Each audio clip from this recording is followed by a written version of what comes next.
राम जी की कथा कलयुग में विकार के वृक्ष को काटने के लिए कुल्हाड़ी है। विकार कहे तो काम, क्रोध, मद, मोह, लोभ, मत्सर। एक सबसे बड़ी विकार ये है कि हम ही तो सब कर रहे हैं। घर में भी लोग कहते हैं नहीं रहूंगा तब पता चलेगा, है आप ही पूरी जानते हैं। एक बड़े अच्छे अद्भुत जैन मुनि थे, प्रातः स्मरणीय पूज्य श्री मुनि श्री तरुण सागर जी महाराज। उनके कड़वे प्रवचन का एक अंश सुनाऊं। कहते थे कि एक दिन मैं कमरे में बैठा, देखा कि छत पर एक छिपकली चिपकी हुई है।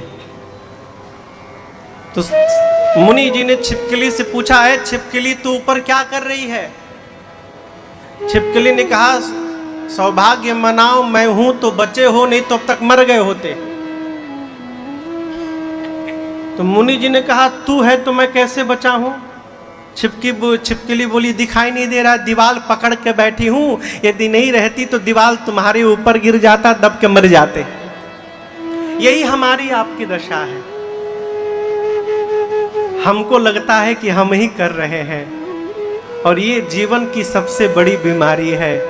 कथा की शरण में आने के बाद पता चलता है कि हम तो कठपुतली मात्र बने हुए थे, करने कराने वाला तो पीछे बैठा है, हम अभिमान बना के बैठे कि हम कर रहे हैं। ये मोह है।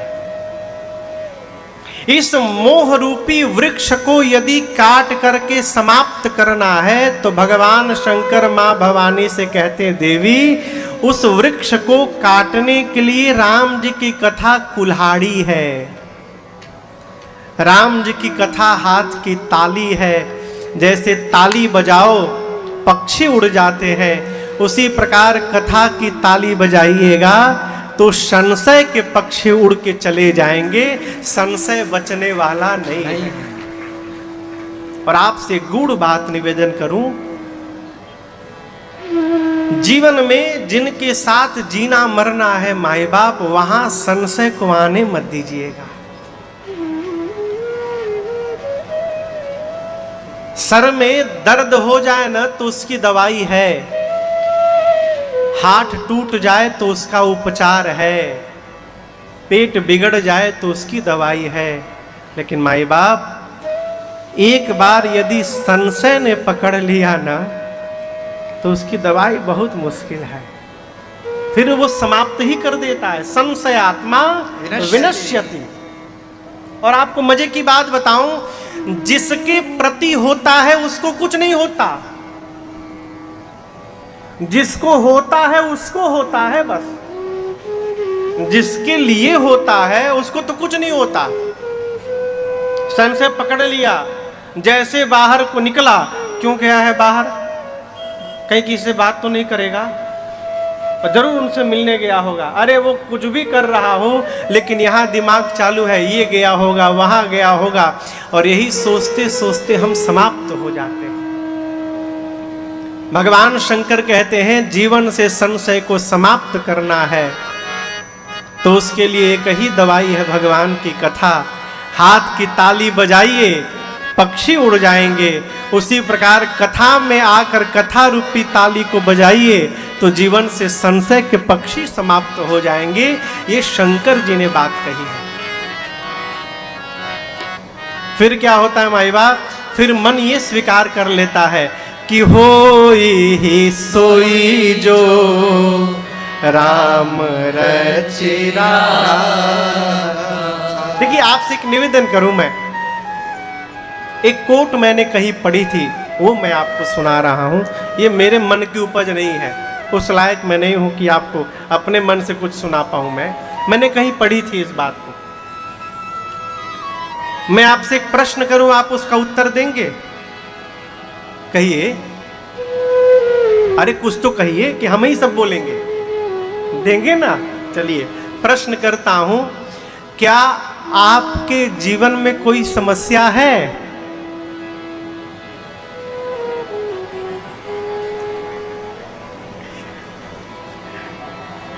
कोई मानने को तैयार नहीं कि समस्या है। अब देखिए, इसको ध्यान से समझिएगा। इस प्रश्न के केवल दो उत्तर हो सकते हैं। क्या आपके जीवन में कोई समस्या है? तो पहला उत्तर होगा हाँ है, और दूसरा उत्तर होगा नहीं है। ठीक ना? तो आप लोग पहला उत्तर बोलिएगा, क्या आपके जीवन में कोई समस्या है? है। ठीक। अब दूसरा प्रश्न, क्या जो समस्या आपके पास है उस समस्या का समाधान आपके हाथ में है? इसके भी दो उत्तर, या तो है और दूसरा नहीं है। ये दोनों उत्तर हो सकते हैं। यदि जीवन में कोई समस्या है तो आपके पास उसका सॉल्यूशन भी होगा, समाधान भी होगा, और नहीं तो आपके हाथ में कुछ नहीं होगा। दो उत्तर होंगे। फिर से पूछता हूं, क्या आपके पास जो समस्या है उसका समाधान आपके पास है? बोलिए नहीं है। नहीं है तो फिर किस बात की चिंता? अरे जब हम कुछ कर ही नहीं सकते तो क्यों टेंशन लेना हो? जो होगा देखा जाएगा। यदि समस्या का समाधान आपके हमारे हाथ में नहीं है तो सिर फोड़ने से क्या होगा? हो जो होगा देखा जाएगा। आनंद में रहिए। अब दूसरा उत्तर दीजिएगा, क्या समस्या का समाधान आपके हाथ में है? कहिए हाँ है। कहिए, तो फिर किस बात की चिंता? कहिए, यदि समस्या का समाधान आप कर सकते हैं तो क्यों रोना? और यदि समस्या का समाधान आप नहीं कर सकते तो फिर क्यों रोना? फिर तो जो होगा देखा जाएगा। आदमी सबको मरना है माई बाप, पर वो आदमी रोज मरता है जो ये सोचता है कि अरे कल क्या होगा, कल क्या होगा। अरे कल होगा देखा जाएगा। आज क्यों रो रहे हो उसको लेकर? देखिए, यदि मनुष्य अपने आज को व्यवस्थित कर ले तो उसके आने वाला कल अपने आप व्यवस्थित होता रहेगा, उसे करना नहीं पड़ेगा।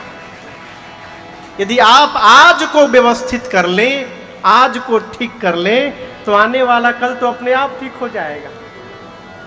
इसलिए इस कोट का एक ही सारांश है, हर स्थिति में जो होगा देखा जाए। मस्त रहो मस्ती में, आग लगे।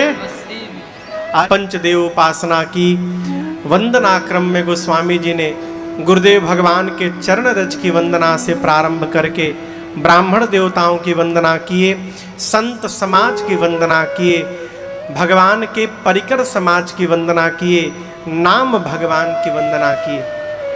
वंदना करने के बाद गोस्वामी तुलसीदास जी कथा को लेकर तीर्थराज प्रयाग पहुंचे। प्रयाग में याज्ञवल्क्य ऋषि से भरद्वाज ऋषि ने प्रश्न किया, प्रभु ये राम जी कौन है? देखिए,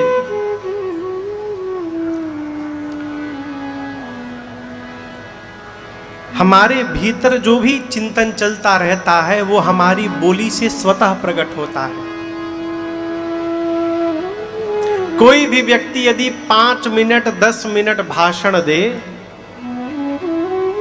तो वो कितना भी छिपाने का प्रयास करेगा, उसका चिंतन अपने आप बाहर निकल के चला आएगा। 10 मिनट बहुत है।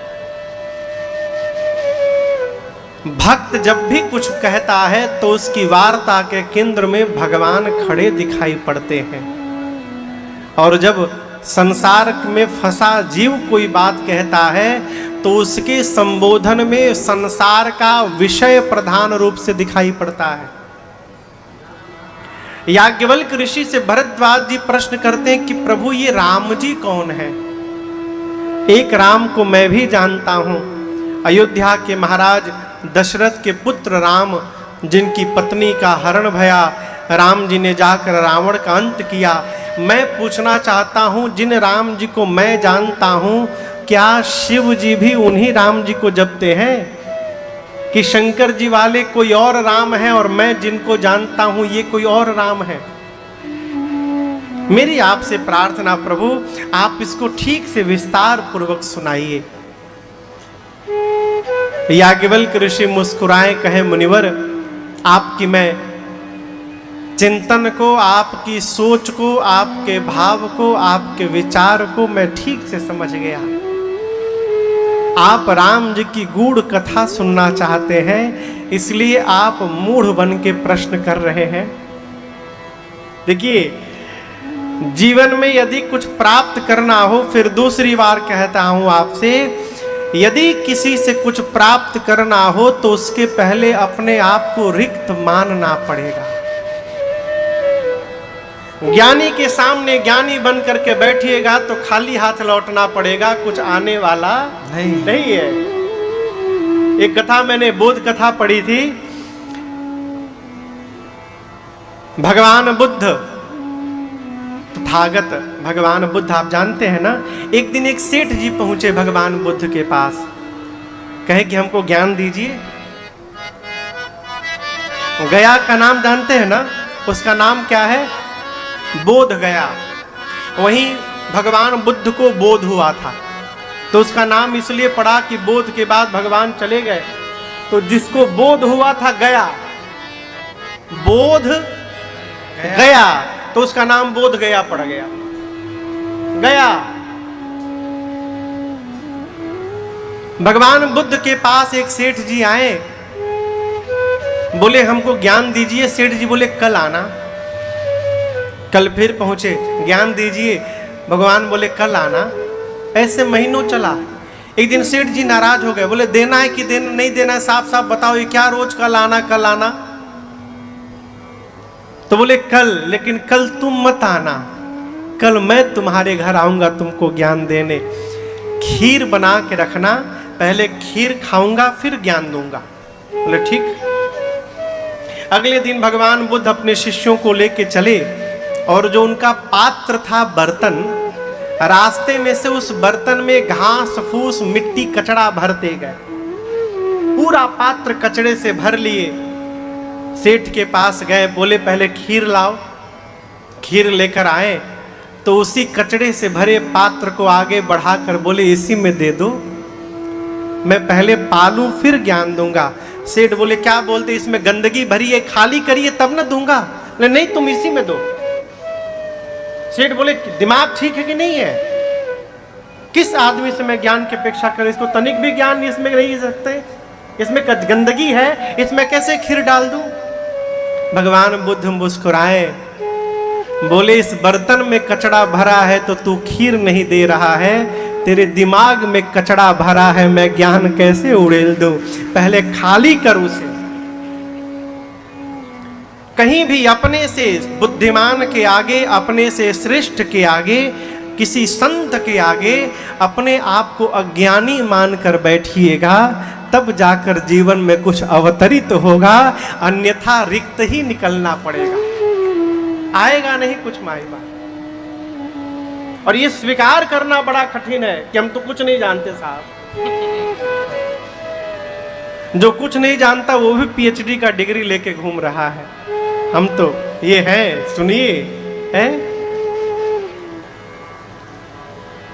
याज्ञवल्क्य ऋषि से भरद्वाज जी ने प्रश्न किया राम कौन है? याज्ञवल्क्य ऋषि मुस्कुराए, कहे जैसे आपने प्रश्न किया ना, उसी प्रकार एक बार भवानी जी ने किया था, लेकिन उस कथा को बाद में सुनाऊंगा। अभी एक दूसरी कथा सुनिए। कौन? एक बार त्रेता युग में भगवान शंकर मां भवानी कहे तो सती मैया को लेकर कथा सुनने गए। ये सूत्र जीवन में कभी भी अकेले कथा सुनने से बचा जाए। यदि संभव हो सके तो अर्धांगिनी के साथ ही सत्संग में गति करें, यात्रा करें। देखिए, भारत के बाहर, मैं बड़ी जिम्मेदारी के साथ ये बात कहना चाहता हूं आपसे, भारत के बाहर गृहस्थ आश्रम में जीव प्रवेश करता है केवल और केवल विषय सुख के लिए। भारत ही एक ऐसी धरती है जहां पर हम परमार्थ यात्रा को प्रारंभ करने के लिए गृहस्थ आश्रम में प्रवेश करते हैं। ये जो फादर्स डे और मदर्स डे का प्रचलन है, देखिए मैं विरोध नहीं करता, लेकिन संस्कृति भारत की नहीं है, ये विदेशों की संस्कृति है। हम लोग गए थे अमेरिका कथा गाने, वहां एक घर में गए तो पता चला कि उनका बेटा 1.5 साल बाद आया। क्यों? वो दूसरी जगह रहता है, उसका पिता कोई और है। बेटे के जन्म के बाद माँ बाप अलग हो गए, बाप चला गया दूसरे के साथ, माँ चली गई तीसरे के साथ। अब फादर्स डे के दिन बेटा ढूंढता है कि मेरे असली बाबूजी कहाँ हैं, तो कम से कम साल में एक बार तो उनसे दर्शन हो जाए, इसलिए फादर्स डे बनाया गया। मदर्स डे के दिन बेटा ढूंढता है कि हमारी माँ अब किसकी माँ बनी है, वो माँ को ढूंढते ढूंढते पहुँचता है। लेकिन भारत की भूमि केवल यहाँ फादर्स डे मदर्स डे के दिन माता पिता को प्रणाम नहीं किया जाता, यहाँ तो नित्य उठने के बाद माई बाप को प्रणाम किया जाता है। ये हमारी संस्कृति है। यहाँ एक जन्म की चर्चा नहीं है माई बाप, यहाँ तो जन्म जन्म की चर्चा है। इसलिए कथा सुनने जाइए तो हो सके तो अपनी अर्धांगिनी को साथ में लेके जाइए। गृह कार्य जो काम आप बहाना करते हैं, आप निकल के देखिए, आप नहीं भी रहेंगे तो वो काम होगा। यहाँ देखिए, अभी राजस्थान से हमारे बिरला जी कहाँ बैठे हैं? अच्छा, वो नहीं आए हैं, आप अकेले आ गए। यहाँ तो उल्टे हो गया हो।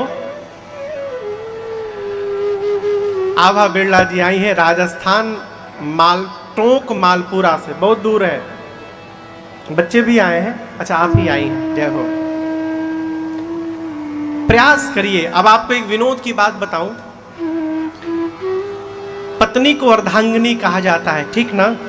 क्या पति को भी अर्धांगा कहा जाता है क्या? पत्नी को ही अर्धांगिनी क्यों कहा जाता है? कभी विचार किया इस पर? पति के शरीर का आधा वामांग उसका नहीं है, उसकी अर्धांगिनी का है। शरीर का आधा भाग हमारी श्रीमती जी का है। यदि हम इस शरीर से कोई भी सत्कर्म करेंगे तो उसका 50% अपने आप उधर ट्रांसफर होगा। लेकिन यदि श्रीमती जी कोई सत्कर्म करेंगी तो उसका ढेला भी हमको प्राप्त होने वाला नहीं है।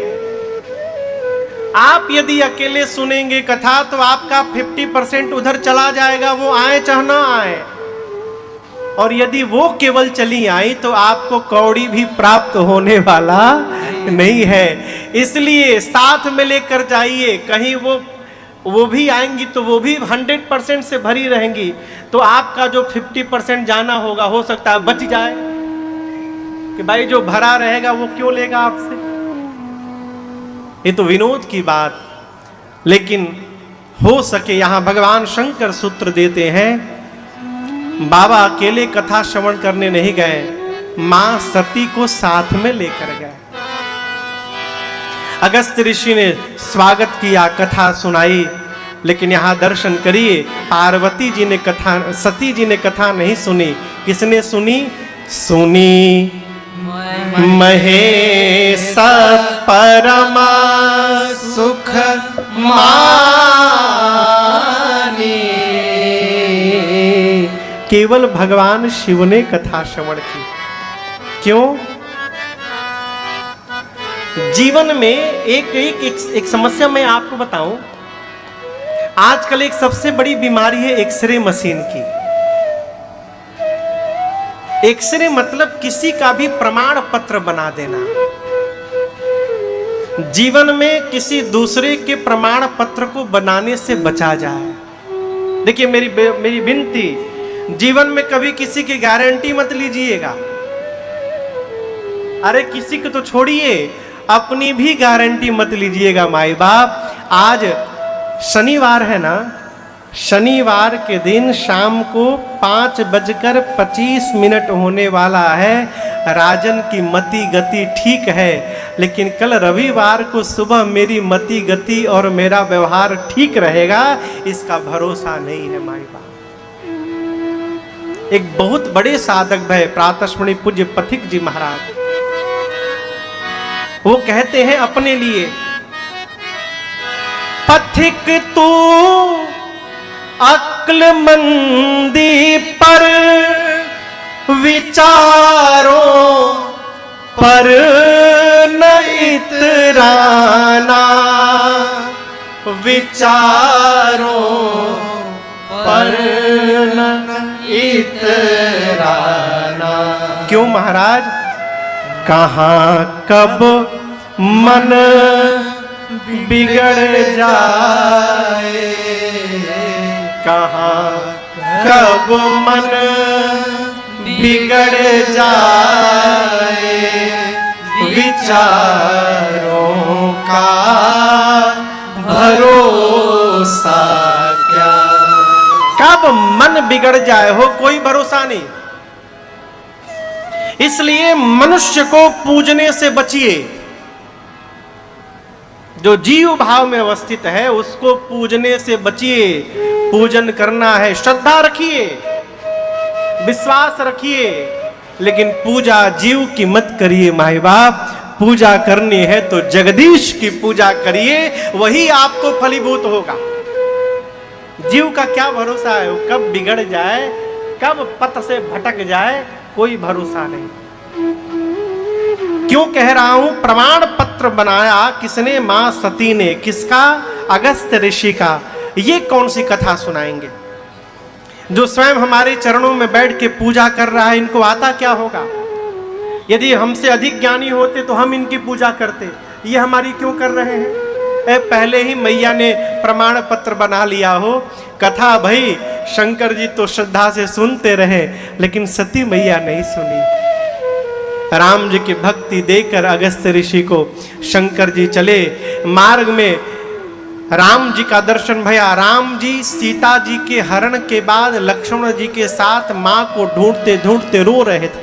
नीचे को रोते हुए देखा, लीला का दर्शन किया। ऊपर से बोले, हे सच्चिदानंद भगवान आपकी जय हो, जय हो, जय हो। जय जयकार करके शंकर जी आगे चले। एक निवेदन करें आपसे। देखिए, जीवन में कई बार ऐसा होता है कि हमको अपने घर में अपने से बड़े का व्यवहार समझ में नहीं आता।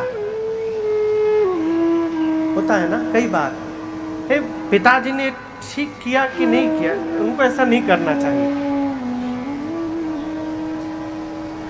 जीवन में जब अपने से बड़े का कोई व्यवहार समझ में ना आवे ना, तो बड़े पर प्रश्नवाचक चिन्ह नहीं लगाना चाहिए। ये समझ लेना चाहिए कि इस व्यवहार को समझने लायक अभी हमारी बुद्धि नहीं भई है। हम इस योग्य नहीं भये हैं कि इस व्यवहार को समझ पाएं। होता क्या है, हम अपने से बड़े पर ही प्रश्न रख देते हैं कि आपने ठीक नहीं किया। जिस बच्चे को पिता ने जन्म दिया है वो बेटा कहता है, पिताजी आप समझ नहीं रहे हैं। अरे जिसने तेरे को जन्म दिया है अब तू समझाएगा? जिस माँ ने बेटे को बोलना सिखाया है वो बेटा बड़ा होके माँ से कहता, माँ तुझे बोलने नहीं आता है? ये देखिए, ये भगवत अपराध है। भगवान के प्रति अपराध हो जाए, भगवान क्षमा कर सकते हैं, लेकिन जीवन में एक बार यदि जन्म देने वाले माता पिता के प्रति अपराध हो गया तो भगवान क्षमा करने वाले नहीं है। ये अपराध है। यदि श्रेष्ठ की कोई बात, उनका कोई व्यवहार समझ में ना आवे तो ये स्वीकार करिए कि अभी हम इसको समझने लायक नहीं बने हैं, हमारी बुद्धि इतनी प्रगाढ़ नहीं हुई है। दूसरी बात, यदि पिताजी किसी को प्रणाम करे तो संतान को पूछने का कोई अधिकार नहीं है कि पिताजी आपने इनको क्यों प्रणाम किया। संतान का कर्तव्य है कि पिता का अनुगमन करे। पिता ने प्रणाम किया तो पीछे से वो भी प्रणाम करे। पति ने किसी को प्रणाम किया तो पत्नी को पूछने का कोई अधिकार नहीं है, स्वामी आपने प्रणाम किया, क्या मैं भी करूं? पत्नी को बिना पूछे प्रणाम करना चाहिए। और यहां यही बात हो गई हो। शंकर जी के प्रणाम ने मां सती को मोह में डाल दिया। सती मैया देखी ये अपनी पत्नी के लिए रो रहे हैं, जो पत्नी के लिए रो रहा है वो भगवान कैसे है। कथा तो सुनी नहीं थी, कथा सुनी होती तो जानते कि मां के वियोग में राम जी रोए भी थे। सती मैया सोचने लगी पूरा संसार शिव को प्रणाम करता है और शिव ने आज एक जीव को प्रणाम किया, ये भगवान नहीं है। बाबा ने बहुत समझाया, जिनकी कथा अगस्त्य जी ने सुनाई देवी, जिनकी भक्ति मैंने अगस्त्य जी को प्रदान की, ये मेरे वही इष्ट प्रभु श्री राम हैं, आप भी प्रणाम करो। लेकिन मां के समझ में बात नहीं आई। शंकर जी ने कहा इतना संशय तो जाइए परीक्षा करिए, लेकिन ध्यान से रहिए, परीक्षण करिएगा तो विवेक पूर्वक विचार करके परीक्षण करिएगा। सती मैया गई परीक्षा लेने और यहां दर्शन करिए। सती जी के जाने के बाद अब शंकर जी बैठे बैठे सोचने लगे, क्या मेरे कहने के बाद भी संशय समाप्त नहीं हो रहा है? इसका एक ही अर्थ है कि अब सती का कल्याण होने वाला नहीं है। देखिए थोड़ी कड़वी बात, जीवन में जब हमको अपने से श्रेष्ठ की बात समझ में आनी बंद हो जाए तो ये मान लेना चाहिए कि हमारा सर्वनाश अब निकट आ गया है। विनाश काले विपरीत बुद्धि, विनाश काल में दवा भी जहर के समान दिखाई पड़ता है। शंकर जी ने छोड़ दिया, जाइए परीक्षण करिए, सावधान किया, विवेक पूर्वक परीक्षण करिएगा। इधर राम जी के भजन में शंकर जी प्रवेश कर गए। सती जी परीक्षण तो की, बाबा ने कहा विवेक पूर्वक विचार करके परीक्षण करिएगा। मैया ने विचार किया लेकिन विवेक को छोड़ दिया। पुनि पुनि हृदय विचार करी, धरि सीता कर रो, आगे होई चली पंथ ते, जेहि आवत नर हो। सीता मैया का रूप बनाकर मां सती जिस मार्ग से राम लक्ष्मण जी आ रहे थे आगे आगे होके चलने लगे। लक्ष्मण जी देखते समझ गए कि नकली भाभी है, मेरी भाभी नहीं है। क्यों? मेरी भाभी जीवन में कभी भैया के आगे आगे नहीं चली है, हमेशा पीछे चलती थी। ये आगे चल रही हैं यानी नकली है। ध्यान से देखा, लक्ष्मण देख उमा कृतवेशा, अरे ये तो सती है। लक्ष्मण जी मौन हो गए। राम जी ने प्रणाम किया, माँ अकेले अकेले घूम रही है माँ, बाबा कहाँ है? आपको पता नहीं सीता को मैंने अकेला छोड़ा, कोई हरण करके ले गया, आप भी अकेले घूम रही हैं। ऐ सती मैया का पांव कांपने लगा हो। ये तो ब्रह्म है। बिना कुछ कहे दौड़ कर गई शिव जी के पास। शंकर भगवान सती मैया को आते देखे मुस्कुराए और कहा सत्य सत्य बताना भवानी, आपने किस विधि से परीक्षण किया? और मां ने सीधे सीधे झूठ कह दिया कि मैंने कोई परीक्षण नहीं किया है। अब यहां एक बड़ी मधुर बात आपसे मैं निवेदन करूं, देखिए जीवन में यात्रा माई बाप कभी भी एक तरफा नहीं चलता। जिसके साथ जीना मरना है उसके भीतर दोष देखना बंद करिए। क्यों? यदि दोष देखने का स्वभाव उत्पन्न हो गया ना तो फिर संबंध समाप्त होने में विलंब लगने वाला। क्यों कह रहा हूं, यहां दर्शन करिए। शंकर जी ने कहा सती सत्य बताना, मां ने झूठ कहा, परीक्षण नहीं किया। शंकर जी समाधि में जाके सब देख लिए, लेकिन इतना होने के बाद भी शंकर जी मां भवसती का अपराध नहीं मानते हैं, दोष नहीं देखते। क्या मान लिए? ये राम जी की माया ने झूठ कहलवाया है। मेरी सती हमसे झूठ नहीं कह सकती है। बहुरी राम मां यही सिरुनावा, प्रेरी सती ही जही झूठ कहावा। दृश्य एक ही है माई बाप, ये हमारी आपकी चेतना पर निर्भर करता है कि हम आप उस दृश्य को किस दृष्टिकोण से देख रहे हैं, ये हमारे चिंतन पर निर्भर करता है। इसलिए दोष देखने से बचा जाए। शंकर जी कहते सती का अपराध नहीं है, वो राम जी की माया ने झूठ कहलवाया। अब समस्या क्या है?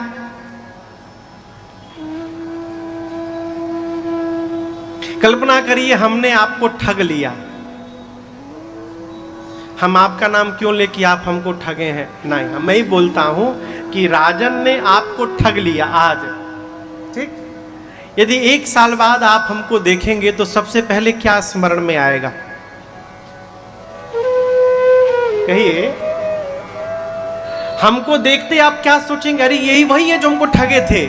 बाद में भले कुछ याद आए, लेकिन व्यवहार सबसे पहले याद आता है। शंकर भगवान के सामने क्या समस्या है?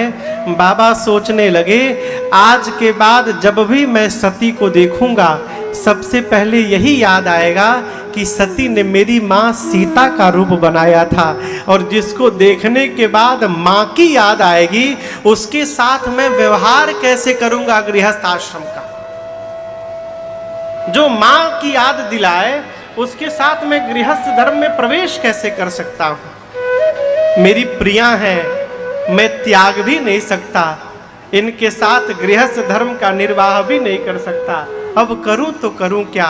जैसे मन में द्वंद्व आया, तुरंत भगवान श्री राम के चरणों का स्मरण किया, और स्मरण करके शंकर जी ने मन में संकल्प कर लिया कि आज के बाद सती जब तक इस शरीर में है मेरा सती का भेंट होने वाला नहीं है। बाबा ने त्याग कर दिया। यही तन सती ही भेंट मोही नहीं, मेरे शरीर से नहीं, सती के इस शरीर से आज के बाद मेरा भेंट होने वाला नहीं है। बाबा ने संकल्प किया, आकाशवाणी भई जय हो जय हो जय हो, आपके अलावा भक्ति को इतनी ऊंचाई तक कौन लेकर जा सकता है? बाबा आपकी जय जयकार हो। सती मैया सुनी संकल्प, पूछती हैं प्रभु आपने कौन सा प्रण किया? बाबा ने बताया नहीं बताया। क्यों? मुख से बोल करके नहीं, व्यवहार से बताऊंगा कि मैंने आपका त्याग किया। क्या किया? शंकर जी कैलाश में आए और 87,000 वर्ष के लिए बाबा समाधिस्थ हो गए। शंकर सहज स्वरूप सम्हारा,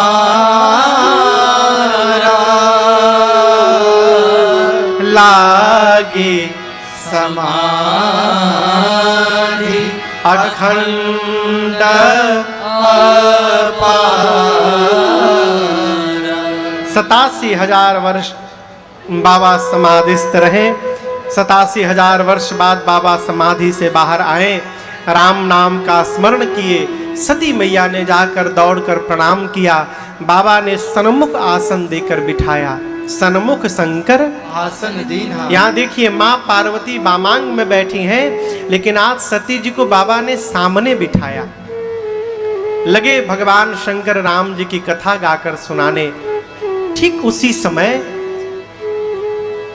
मां सती के पिता दक्ष को ब्रह्मा जी ने प्रजापतियों का नायक बनाया। और यहां दर्शन करिए, जैसे दक्ष प्रजापतियों के नायक बने, अभिमान हो गया हो।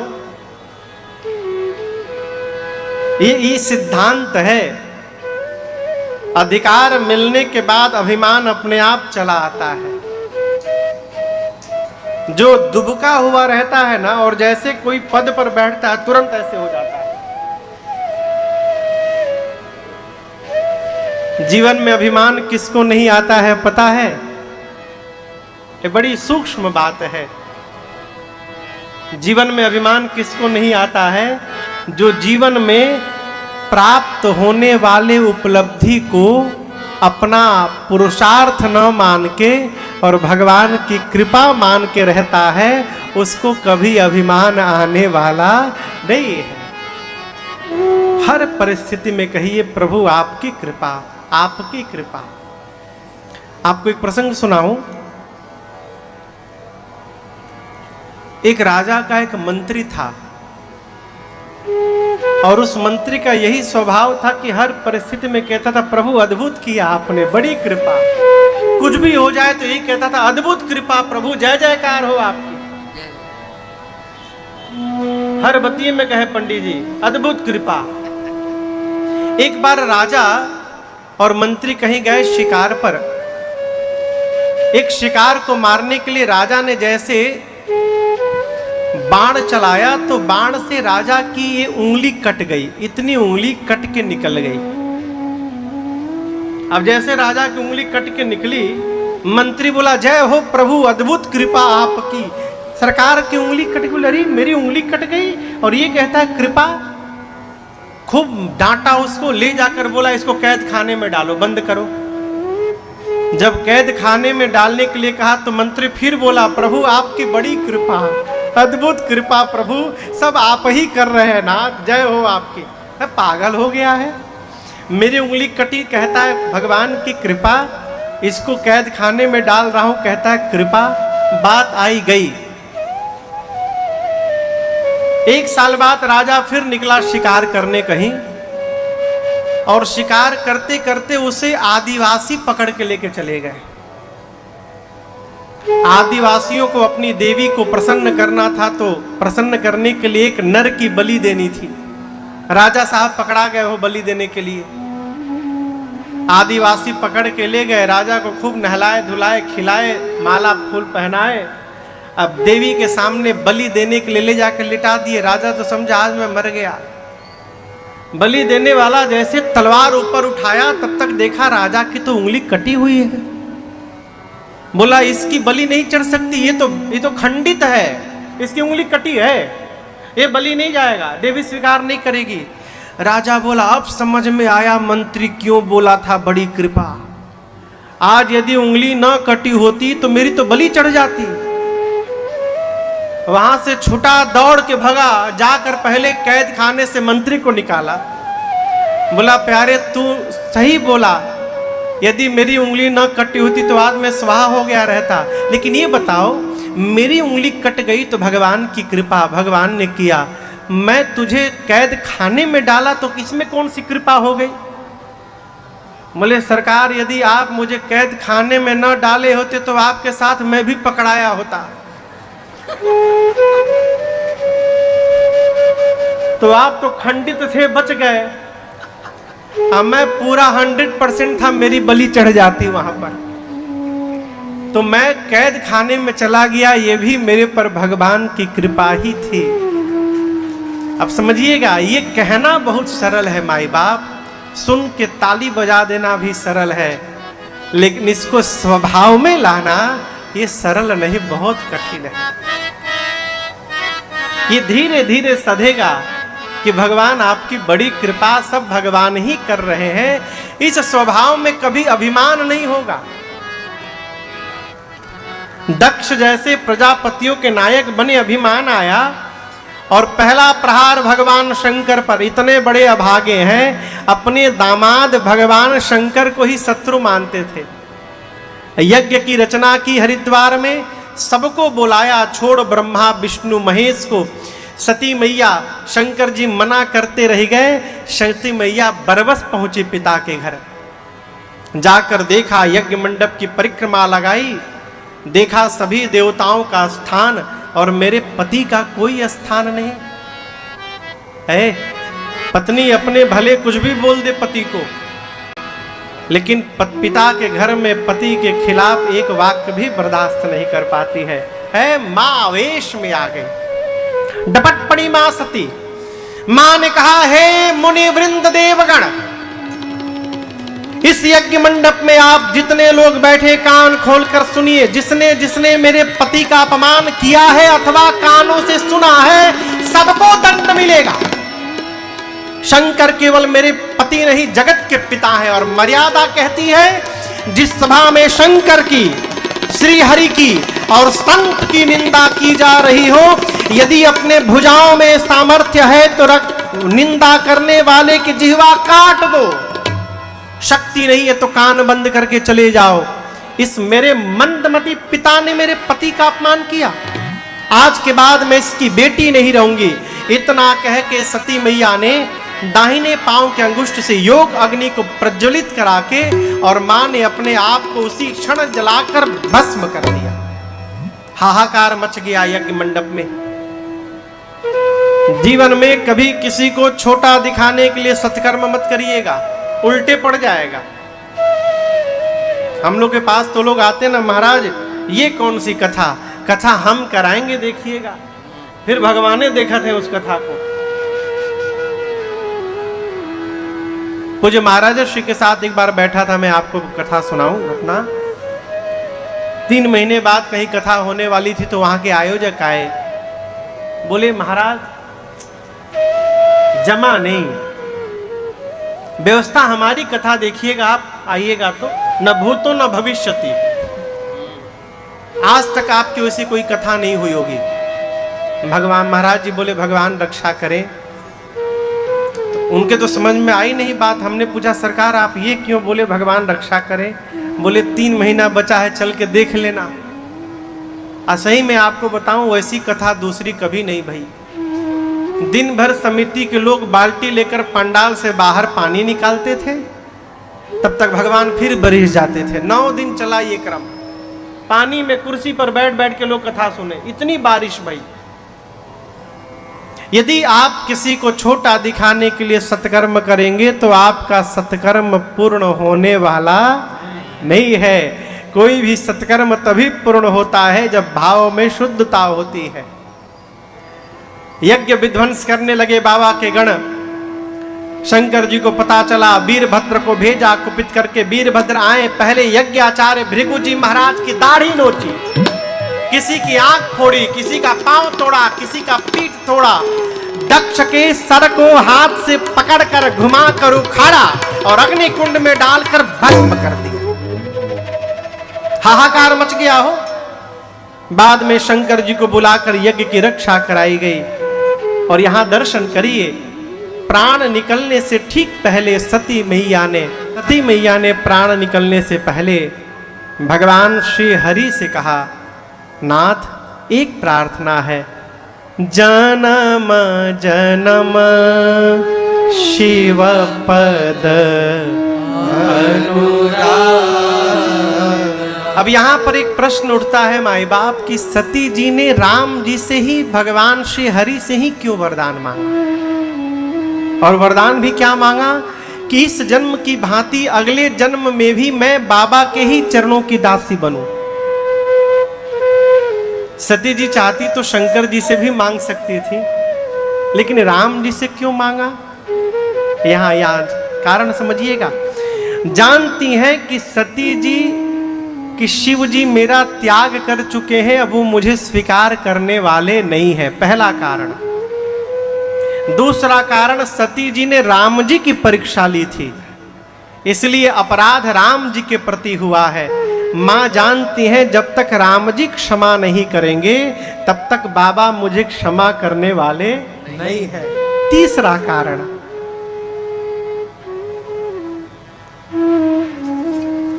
जीवन में हमारे और आपके जीवन में एक ऐसी सत्ता होनी चाहिए माई बाप, जिसकी आज्ञा का पालन करते समय हमको विचार न करना पड़े।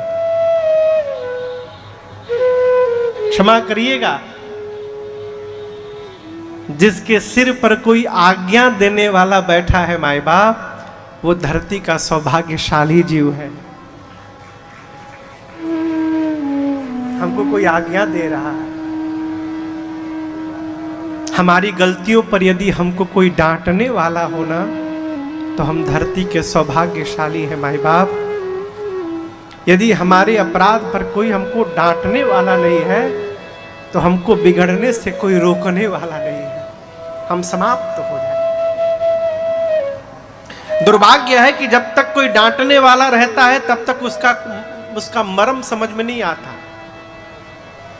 और जब सिर से छत समाप्त हो जाता है तब छत के महत्व का पता चलता है।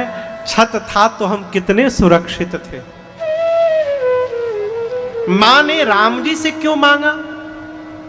क्योंकि राम जी और शंकर जी का एक संबंध नहीं है, 3 संबंध है।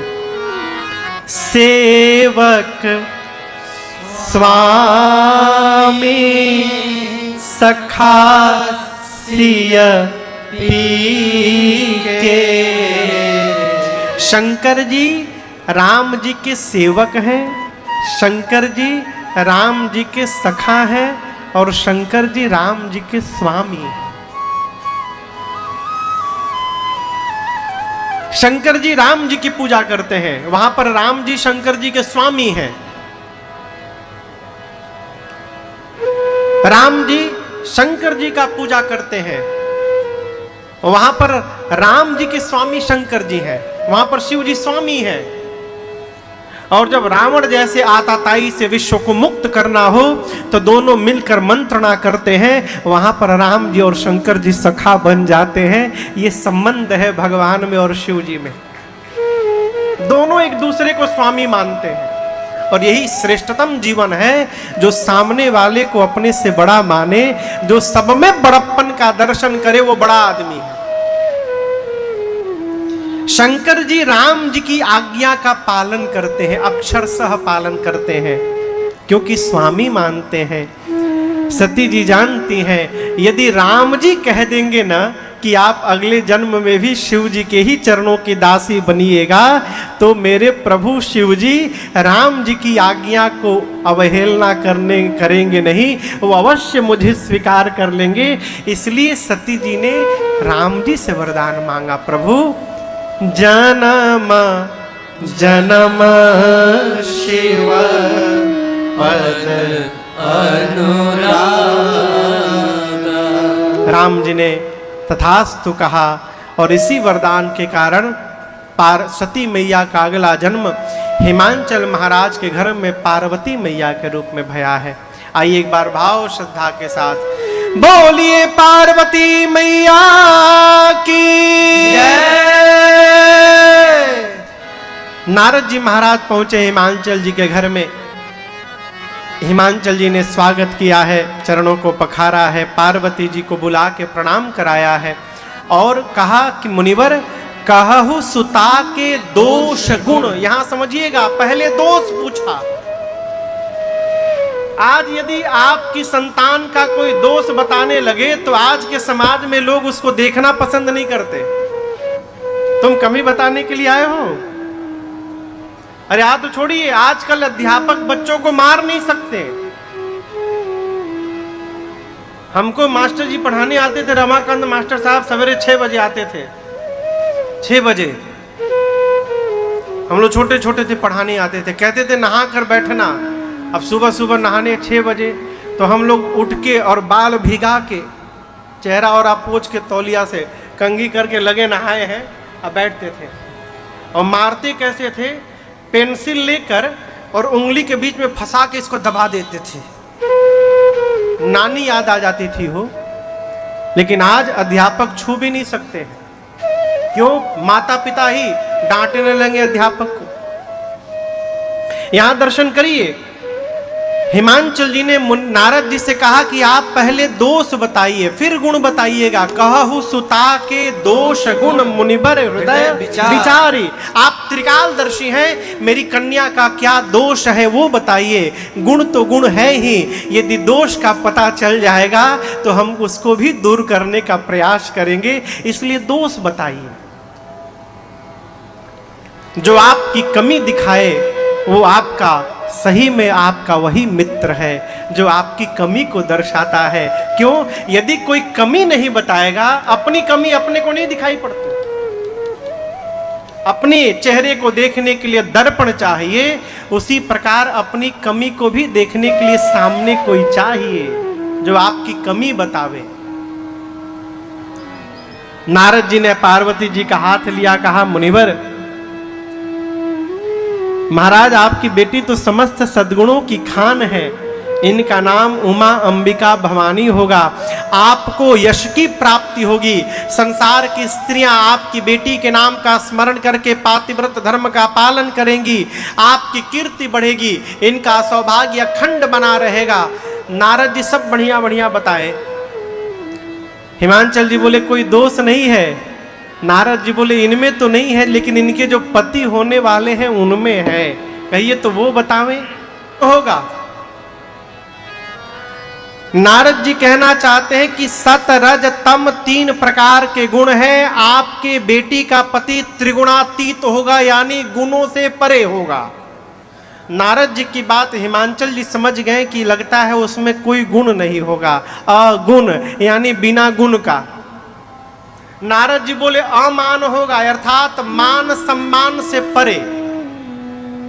देखिए श्रावण का महीना है,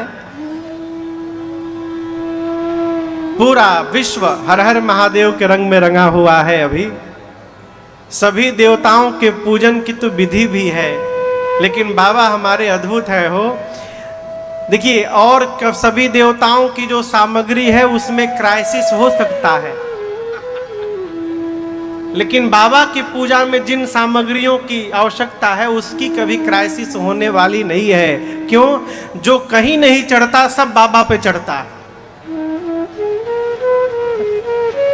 जिसको कोई नहीं पूछता उसको बाबा, अरे कुछ ना मिले पानी लेके चढ़ा दो, बाबा प्रसन्न है, हर हर महादेव। भगवान विष्णु को परोपकार प्रिय है, भगवान शंकर को जल की धारा प्रिय है, भगवान सूर्य को नमस्कार प्रिय है, और ब्राह्मण देवता को मिष्ठान प्रिय है। ये सिद्धांत बनाया गया है। बाबा को जल का अभिषेक करिए, बाबा गदगद, कौनो मंत्र ना आवे, हर हर महादेव बम बम बम बम बम ब्र। बाबा प्रसन्न है वो। एक कथा मैंने पढ़ी थी, एक मंदिर में बड़का सोने का कलसा लगा था शंकर जी के ऊपर, शिवलिंग के ऊपर। एक चोर की दृष्टि गई, कहा पुजारी जी के टाइमिंग का रेकी किया, किस समय पुजारी जी भोजन करने जाते हैं, मंदिर खाली रहता है। उसको दिखाई पड़ा 45 मिनट का विंडो मिला है मुझे, 45 मिनट में मुझे अपना काम कर लेना है। पुजारी जी गए, भोजन करने घुसा मंदिर में, भीतर गया तो पता चला वो कलसा तो कल्पना से अधिक ऊंचाई पर था। अब उसका हाथे न पहुंचे, इतना बड़ा सोने का कलश। लगा प्रयास करने, इधर टाइम भी निकलते जा रहा है। देखा कि अब तो पुजारी जी पहुंचेंगे, तो कहा आप शंकर जी माफ करिए, कोई उपाय बचा नहीं है हमको, अब देखिए अब क्षमा करिएगा। उनके ऊपर ही पांव रख के खड़ा हो गया, शिवलिंग पर पांव रख के खड़ा भया, कलश उतारा, तब तक पुजारी जी आ गए। चोर चोर! जैसे पुजारी जी चिल्लाए, साक्षात भगवान शंकर प्रकट हो गए हो, डमरू त्रिशूल लेके बाबा प्रकट हो गए। पूजा चोरवा तो थर थर कांपने लगा, हरी राम हम पकड़ा गए चोरी करते। ये पुजारी जी छोड़ो, त्रिशूल लेके आए, भोंक दिए। पुजारी जी दंडवत हो गए, प्रभु दर्शन मिल गए आपका। भगवान बोले आपके लिए नहीं आया हूं, इसके लिए आया हूं। पुजारी जी बोले प्रभु आज तक आपकी इतनी सेवा मैंने की, ये चोरी करने आया, आप इसके लिए चले आए? बाबा बोले आज तक आपने क्या चढ़ाया? दूध चढ़ाया, पानी चढ़ाया, फल चढ़ाया, मिष्ठान चढ़ाया, इसने तो अपने आप को ही मेरे ऊपर चढ़ा दिया। अब क्या बचा इसको चढ़ाने का? मैं प्रसन्न हूं, मैं तुम्हारे लिए आया हूं। इस ऐसी सेवा बाबा की कोई नियम नहीं, मान रहित हैं बाबा। और समझिएगा, समाज में अपमान उसी व्यक्ति का होता है जिसके जीवन में सम्मान की भूख रहती है। जहां सम्मान की कल्पना ही नहीं है, वहां अपमान होने वाला नहीं है। हम गए कि हमको जाने पर माला मिलेगा, अब माला तो मिला ही नहीं हो। अब हम गए कि हमारा अपमान हो गया। अब कल हम आए तो एयरपोर्ट उतरने के पहले हमारी जहाज 25 मिनट पहले ही पहुंचा दी। भैया लोग को जो टाइम दिया गया था, वो पहुंचने का टाइम दिया गया था, हमारी जहाज पहले ही पहुंच गई 25 मिनट। अब हम एयरपोर्ट पे बैठे हैं, भैया लोग पहुंचे समय से, हम पहले आ गए। अब हम कहे बताओ हमारे पहले आना चाहिए, लोग हम अंदर बैठे हैं। उसी में मजेदार बात वही भैया, राजकुमार भैया, मैं भीतर बैठा था तो मास्क लगा के बैठा था, कोई व्यक्ति चला आया, एयरपोर्ट का ही आदमी कर्मचारी था। बोले एक बार मास्क उतारिएगा। बोले क्या है? उतारिए। हमने उतारे, हम तो आपकी कथा सुनते हैं। अब वो बगल में बैठ के वो जाने का नाम ही न ले। ये भी बैठे थे, मैं भी, वो शुरू हो गया ऐसा है वैसा, मोबाइल में इनको जानते हैं उनको जानते हैं। हमने विनय कहा, विनय फ़ोन करो, भैया लोग आ गए होंगे, बाहर चलो। तो फिर हम बाहर आके खड़े हो गए। कथा कहती है माई बाप, जहां भी आप समाज में सम्मान की कल्पना करके गए, यदि आपकी कल्पना के अनुसार व्यवहार नहीं भया तो हमको लगता है कि सामने वाले ने मेरा अपमान कर दिया, लेकिन वस्तुतः सामने वाले ने अपमान नहीं किया, कल्पना करके हमने अपना अपमान स्वयं किया, हम उसके दोषी हैं। बाबा मान सम्मान से परे अमान। नारद जी बोले मातु पितु ही ना, इनके माता पिता नहीं होंगे। नहीं होंगे मतलब थे नहीं, ऐसा नहीं है। कौन थे किसी को पता ही नहीं है ही नहीं। मातु पितु ही ना, उदासीन रहते हैं, संशय रहित रहते हैं। और महाराज जोगी जटिल अकाम मन, नगन अमंगल वेश, अस स्वामी एहि कहाँ मिलहि, परि हस्त असे। आपके बेटी का पति जोगी होगा, उसकी विशाल जटाएं होंगी, नग्न रहेगा महाराज, अमंगल वेश बना के रहेगा। ऐसा पति आपकी बिटिया को प्राप्त होगा। इनकी हाथ की रेखा बता रही है। और दर्शन करिए, जैसे नारद जी ने लक्षण बताए हैं, हिमांचल मैना रोने लगे, इधर पार्वती मैया भी रोने लगी। हिमांचल मैना रो रहे हैं, इतनी सुंदर बिटिया को ऐसा बावलावर। मैना जी रो रही है, मेरी बिटी का भाग्य फूट गया। पार्वती जी रो रही हैं प्रसन्नता में, मैंने जो जो शंकर जी के बारे में राम जी से कहा, राम जी से जो वरदान मांगा, राम जी ने मुझे वही प्रदान कर दिया। मां प्रसन्नता में रोने लगी। हिमांचल जी ने नारद जी से कहा, मुनिवर कोई उपाय है? आप जो उपाय करेंगे मैं करूंगा, आप दूल्हे को बतलिए। नारद जी ने कहा, हिमांचल जी मैं क्या, सुन मुनि सहिमवंत सुनो, कहा मुनि सहिमवंत सुनो, जो विधि लिखा लीला, देव धनुज नर नाग मुनि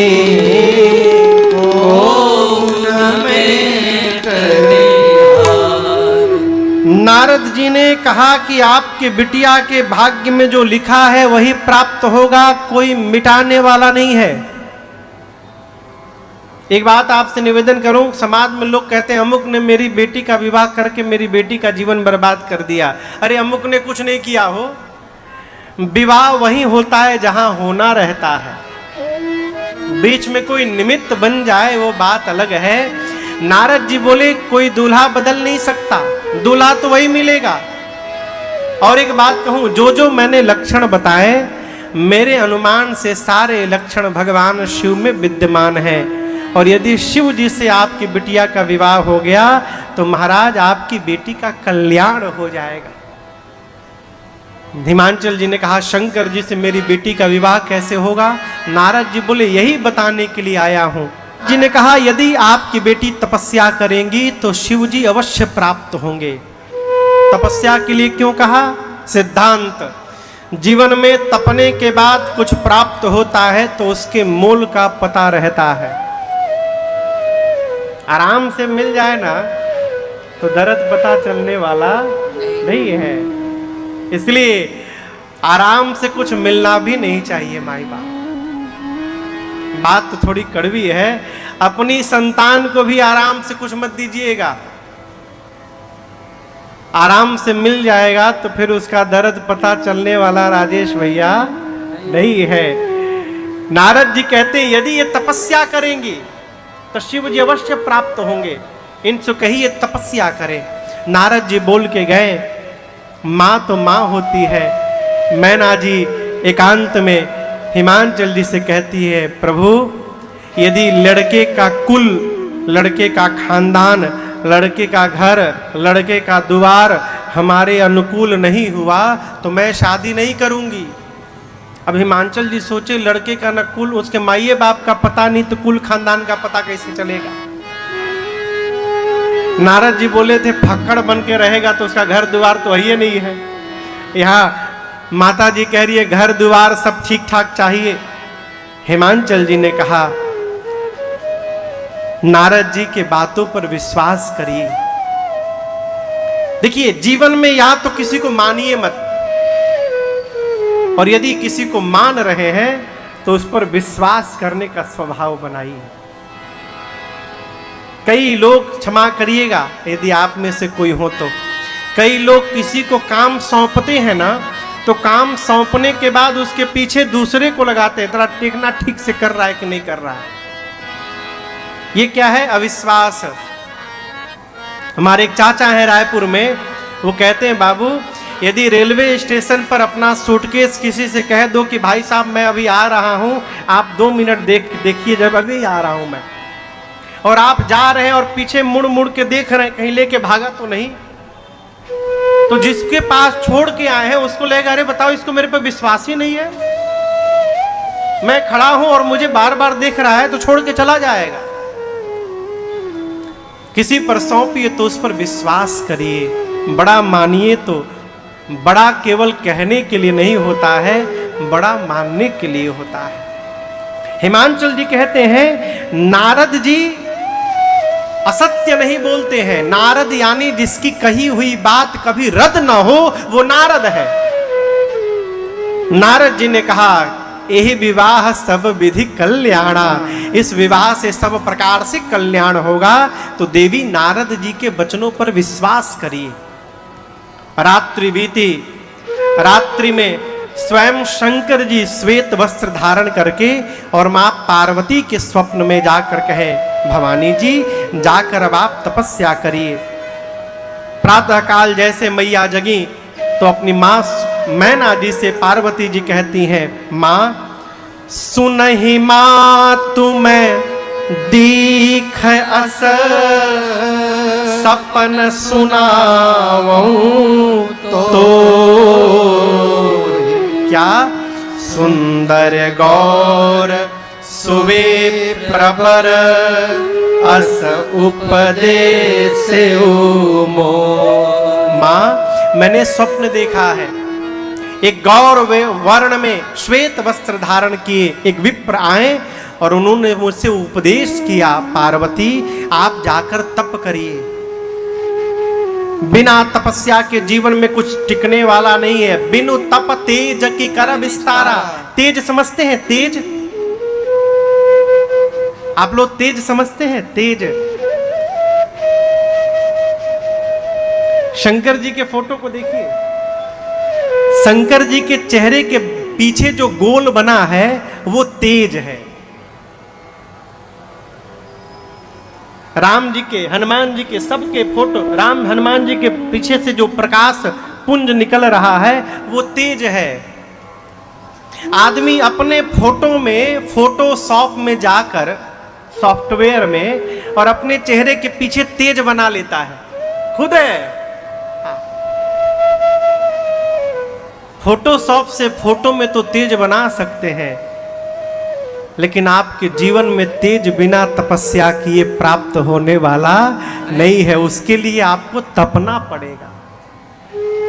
बिनु तप तेज की कर विस्तारा। बिना तपस्या के तेज का विस्तार होने वाला नहीं है। तप आधार सब सृष्टि भवानी। तपस्या ही आधार तत्व है जीवन में। जैसे पार्वती जी ने अपनी मां को स्वप्न सुनाया, मां तो चिंतित हो गई, इतनी छोटी सी बेटी तपस्या करेगी। लेकिन जीवन में जिसको अपना लक्ष्य दिखाई पड़ जाता है उसकी यात्रा को कोई रोकने वाला नहीं है। माता पिता को प्रणाम करके और पार्वती जी छोटी सी अवस्था में चली गई।